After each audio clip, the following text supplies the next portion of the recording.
got the nerve to tell somebody he doesn't know, we don't care about your problem. Don't go on the internet and air your issues. Bro, you're literally doing that for a living. All right.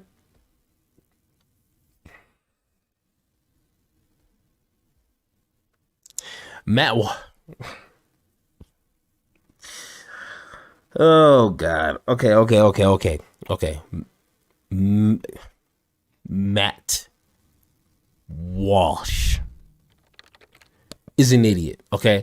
Let's just go ahead and throw that out there. Matt Walsh is an idiot. He's one of these grifters that has nothing better to do, obviously, than to sit at his desk, look throughout the entire internet, okay? The entire internet, looking for individuals who are just, in his eyes, weak, can't defend themselves, and uses that content to feed to his viewers. Now I'm gonna show you. Let's go ahead, cue the video. Let's go ahead and take a listen. During this segment, we have in the past discussed the ever-growing epidemic of crying baristas. You know, there's a whole genre of video now, usually posted at TikTok, but sometimes Instagram or Twitter, consisting of Starbucks employees complaining, whining, or full-on weeping about the difficulties of their jobs. Their list of grievances are many and varied, but they seem to primarily take issue with the behavior of the customer. Specifically, the customer behavior they despise the most is that the customer exists. So the act of existing is what they really don't like. Okay. I'm not sure if Matt Walsh has ever worked a legitimate, actual customer service job. Okay. I'm not sure. I haven't read his resume. I probably have to look it up on Google at some point. I'll probably email him and ask him, hey, can you send me your resume so I can kind of look at some information? Because he's talking as someone who's never in his life worked a customer service job. Sometimes it could be cool. I've been cashier before. I've been cart pusher when I was younger. I've been there. Some days it's cool. It's not too bad. But some days, bro, customers sometimes feel entitled that, you know, the whole thing, customers are right. And then they proceed to dehumanize you as if you're just their servant. Let's go ahead and let them finish. But come on, let's not pretend as if customers are always just some people you always want to be around with. You know, it's damn. They resent the fact that customers come into the store and expect them to do things. And when lots of customers have the nerve to come into the store at one time, they feel especially attacked. These weepy baristas, they'd prefer if Starbucks had no customers. They would like to get paid by Starbucks. In fact, they want to get paid a lot more by Starbucks. And yet they also want Starbucks to get much less business or no business at all. Pay me more to do less, they demand. This is their bargaining strategy. Isn't that everybody's goal? To work less and get paid more? Why is he acting like that's just a barista thing? Like, I work a job. I work a full-time job. I'm not going to argue. I'm not going to reject more pay and less responsibility. What do you think CEOs do all day? You think they really do something on the phone every single, no. A company will continue to run without that CEO, but of course, you know, they get paid thousands upon thousands, sometimes millions upon millions to just be a face to a company. So let's not pretend. Come on. Why are we being so disingenuous on how capitalism works? But it's only a problem when the common person, you know, the least of thee is trying to, like, you know what? Let me try to squeeze out as much money out of this company as I can and have less responsibilities as possible. That's everybody's goal. So let's go ahead, throw off the baby gloves. Let's put on our big boy pants and have that real conversation. That's everybody's goal. And this is coming from a guy who's literally sitting behind a desk for what, 6, 7, 8 hours a day? Maybe if that, with air conditioning, only have to deal with his crew. Come on, bruh. Like, don't come on, don't do that. Don't do Offer that. to do less work, and in exchange for that concession, request more money. Now, at some Starbucks locations across the country, baristas have unionized around these demands. There's a growing organized labor movement at Starbucks. As of the beginning of October, over 300 locations had held union elections. Purely by coincidence, I'm sure some of the unionized stores were subsequently closed down by corporate headquarters. So they unionize, and then Starbucks says, never mind, you're closed. Union members allege that this was an act of retaliation. Starbucks corporate denies the claim. I have no opinion either way. Personally, you don't have. I mean, I don't know. All I know, all that I'll say I don't personally know. is that it is, as always, greatly enjoyable to watch a woke corporation get eaten alive by its own woke employee. Oh yeah, definitely. I mean, Mr. Elride. I'm not sure if that's an L or an I, but hey. That's another conversation, you know. But yes, I'm just gonna argue exactly what he's talking about. But I don't think he's racist, but I think he pretends to just ignore certain realities to kind of justify and support a belief that he's currently reciting in. But let's go ahead and continue. And yet, I must admit that my satisfaction is impeded somewhat by the realization that the Starbucks drama is not playing out on some distant planet where I can simply watch it unfold through a telescope and laugh and then go about my day. On the contrary, this is all happening right here on this planet in a country that I must share with those involved. Oh my God. That's what makes it, in the end, less funny and a bit more terrifying. Oh my God. Especially when you consider videos like this one, which just went viral over the weekend. Watch.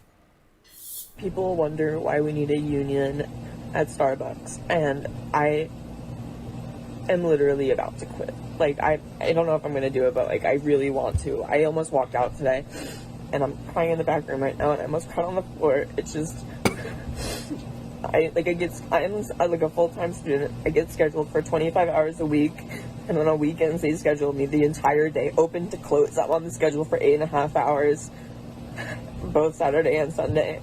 I'm like 3.5 hours into my shift. There's so many customers, and we have 4 people on the floor all day. Only 5 people were put on the schedule, and somebody had to call out. And there are 4 people running the whole store, and there's so many customers, and there's possibly scheduled 5 people. We only have 13 people employed at this store, and there's so many customers. I have to say, this Blair Witch Project reboot is pretty lame. I'm gonna let him continue. Barista in this video is a union activist who goes by the name Evan. This is also an Ivy League student, apparently, which I'm sure comes as no surprise. These days, when you see someone curled up on the floor, trembling in fear, muttering, "There's so many customers," over and over again like a trauma victim, the first thing you think is that it must be an Ivy League student. But we haven't yet heard the whole sob story because there's more to it. Let's continue. We don't have fair scheduling. Managers don't care about us. Our manager was supposed to come in this weekend, and he took himself off the schedule, so he wouldn't be able to be held accountable for calling out. He just literally tore down the schedule that he was scheduled on and put up a new schedule where he wasn't on the schedule. Also, he couldn't have even seen that he was scheduled in the first place because he didn't want to be held accountable for not wanting to come in. They don't want to help us. We need a union because this can't happen. This can't happen. We need fair scheduling. We need managers to hold themselves accountable for helping their workers. They refuse to turn mobile orders off. We need the liberty to be able to do that because there's so many mobile orders and I need to get through all of them. And then people are yelling at me because I don't have their orders ready and they don't know what to do. I can't do it. And a customer was misgendering me tonight, like, really badly. I didn't have their order ready. And so they were just, like, talking like each other. And they're like, she's clearly incompetent. I have a full mustache and beard. What the I don't get accommodations for being neurodivergent. I don't... Like, I can't use, like, people get mad at me for using my sick time. I don't even know what to do anymore. I'm, like, at my wit's end with this job. I really am. I just want to be able to. Okay, a few things here. First of all, right, having let's see what he mustache got to doesn't say. mean you're not a woman. Trust me, I know. I've been to the Women's March.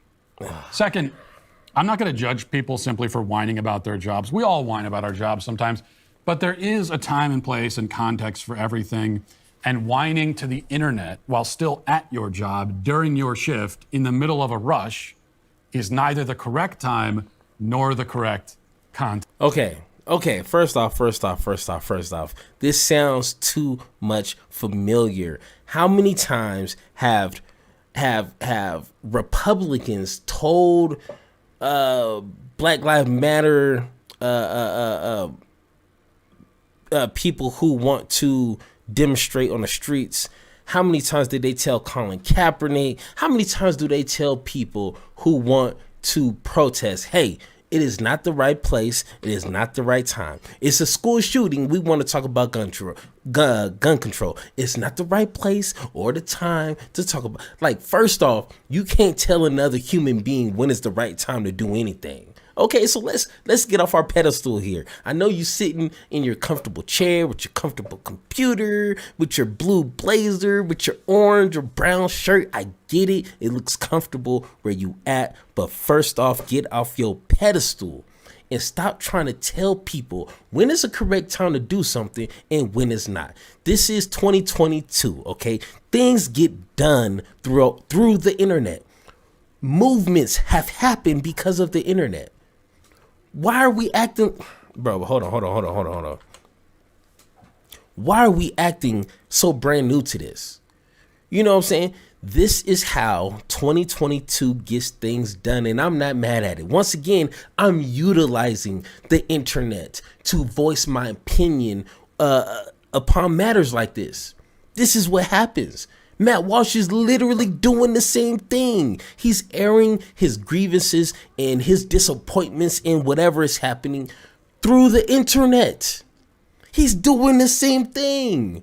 What, does this kid need to start a YouTube channel and work, 5-10 years and establish something, that's worth billions of dollars? And then he's qualified and able to voice his opinion when it comes to things that's literally involving him? Oh, no. Matt Walsh, of course, is the only one that has the questions answered to when you can do something and when you cannot. But once again, if people took 2 minutes to have an opinion on something and then thought about their opinion, like, okay, if I think this and say this, let me just run that back in my head. Oh. Well, that doesn't make any sense. Oh, well, I'm glad I didn't say that on camera, because that sounded pretty stupid. I'm glad I took the time to think about my opinion on a subject before I went on camera and thought about it or said it, because it sounded pretty stupid. But no, Matt Walsh doesn't do that, because whatever comes to his mind has no filter. There's no barriers. There's no hurdles. It just comes from mind to mouth, and his audience loves that. They love the stupidity that just runs from his brain to his mouth without no filter, no nothing.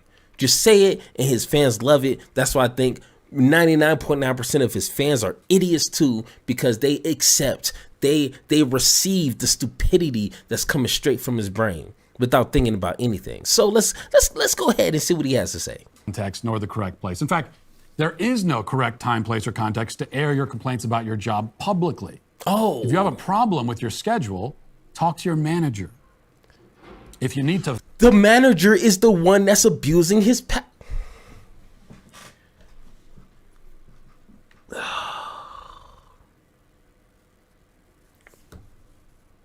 Why? It's okay.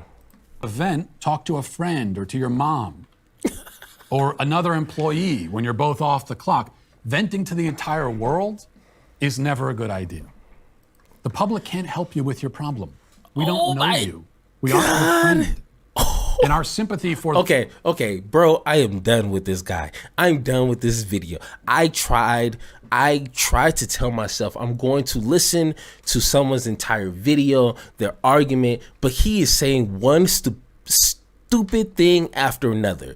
He said, go talk to your mom. What is his mom gonna do about the situation? Go talk to your manager. It's the manager and the supervisor abusing their power. He would talk to the manager, but guess what? The manager is not there. If you took 2 minutes to listen to the video, what is his friends gonna do? Is his friends gonna create a new? And just like I said, he said, "We no." And when he says we, he means him and his people. Him and his camp doesn't care about you. But guess what? There's actually people out there who do care about you and do hear you. And whatever needs to happen, let's make it happen. And that's how change happens, is when you network with other people who can empathize and sympathize with your struggle, whatever is going on. I don't care if it's a schedule change or you're being sexually assaulted. I don't care how big or small the situation is. You will always find people who will stand in your corner and fight the good fight with you. And guess what? That's why I'm here. That's why I'm here. If anything I can do to help anybody, guess what? If nobody else cares, I do. If nobody else cares, I do. Idiots like this right here, it is embarrassing that they have how many? Almost 2 million. This dude got almost 2 million views, 2 million subscribers. And he's talking reckless like this? Who is his fans? Who is his fans?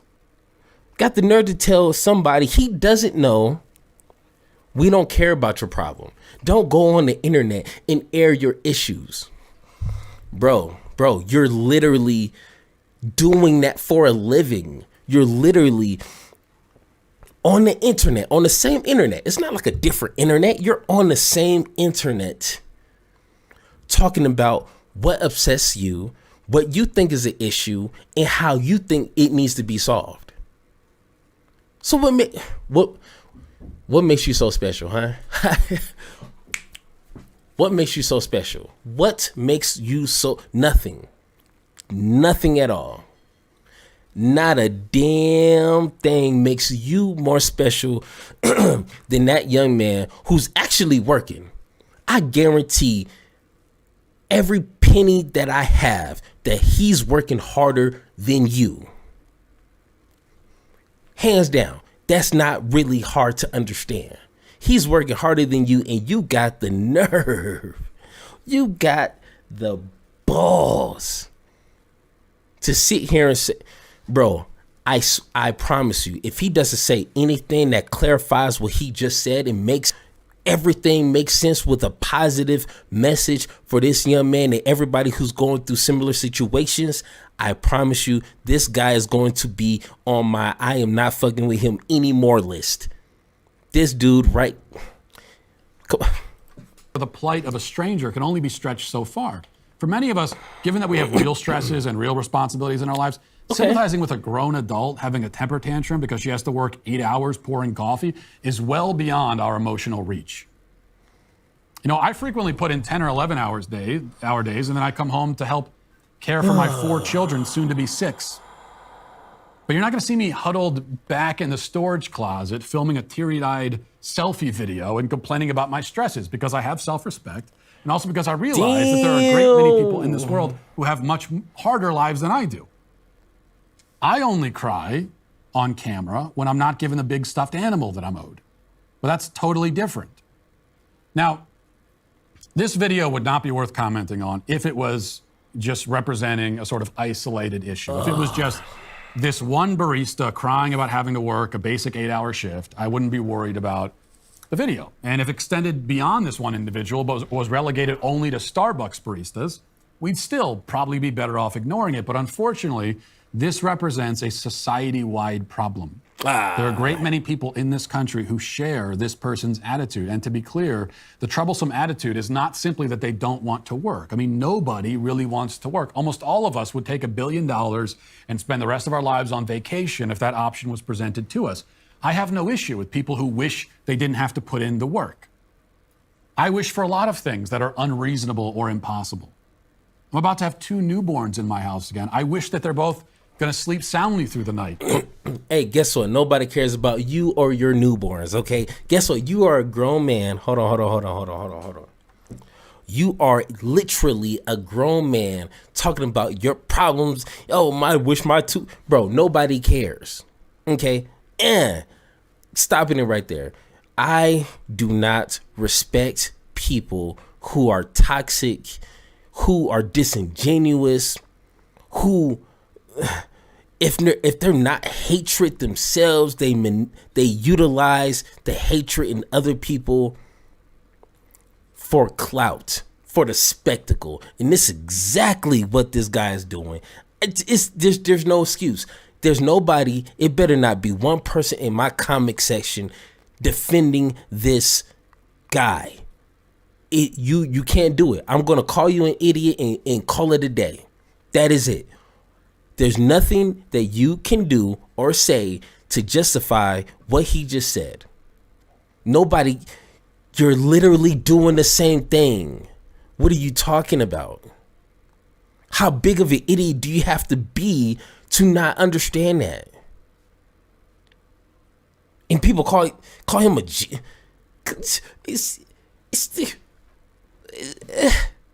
No, you're done. Bro, you're done. That's all I could do is right there, bro. Is I can't muster up the words I want to say to him about him that will not get me in trouble with YouTube. I have to compress that. I have to compress that deep down inside because I'm not trying to mess up my new channel here. I can't do that. I can't do it. I can't lose it over this guy right here. This guy right here. All right, let's go ahead.